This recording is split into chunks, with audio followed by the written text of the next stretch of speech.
नमस्कार, मी आपला सहाय्यक कृषी अधिकारी मयूर शेळके. आत्ता आपण इथं आलेलो आहोत कुंजर येथील प्रगतशील शेतकरी श्री प्रल्हाद पांडुरंग सोनवणे यांच्या शून्य मशागत प्लॉटवर.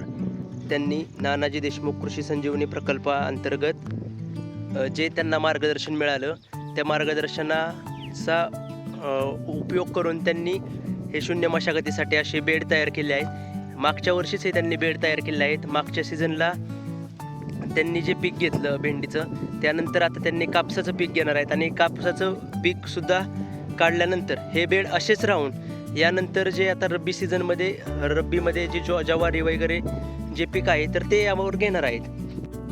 तर आपण इथं प्रत्यक्ष पाहू शकता की यांनी या प्लॉटवर आधी भेंडीचं पीक घेतलं होतं आणि भेंडीचं पीक पूर्ण घेतल्यानंतर हे तर आपण पाहू शकता की भेंडीचं जे उरलेलं उरलेला जो अवशेष आहेत ते त्यांनी असेच बेडवर राहून दिलेले आहेत.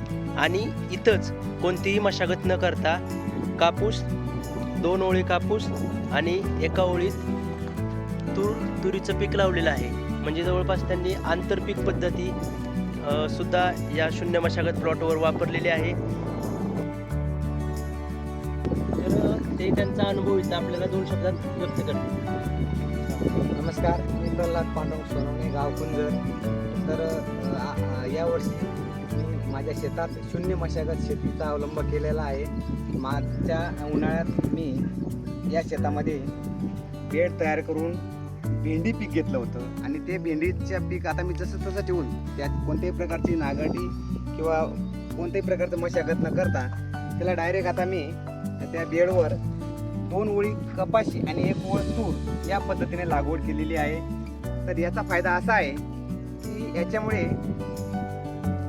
पाऊस जास्त जरी पडला तरी ते बेडवर जे आपलं पीक राहतं ते बेडवर राहतं आणि त्याच्या मुळांना पाणी लागत नाही. ते खालच्या सरीमधून पाणी निघून जातं, त्याच्यामुळे ते पीक व्यवस्थित राहतं, त्याला म्हणजे मर धावत नाही. तसंच जास्त जरी पाऊस आला तरी तो फायदा आहे आणि जर कमी पाऊस आला तर हा जो बेड आहे हा त्याच्यात ओलावा जास्त काढ निघून राहतो. म्हणजे पाऊस कमी जर राहिला तरी ते पीक व्यवस्थित राहतं. हा या शून्य मशागत शेतीचा फायदा आहे. तसेच याच्यामुळे होणार काय आहे की आपला जो जमिनी तयार करण्यासाठी जो खर्च आहे तो खर्च वाचणार आहे. तसेच या ज्या मुळा आहेत आता या आधीच्या पिकाच्या त्या मुळांपासून खत तयार होईल.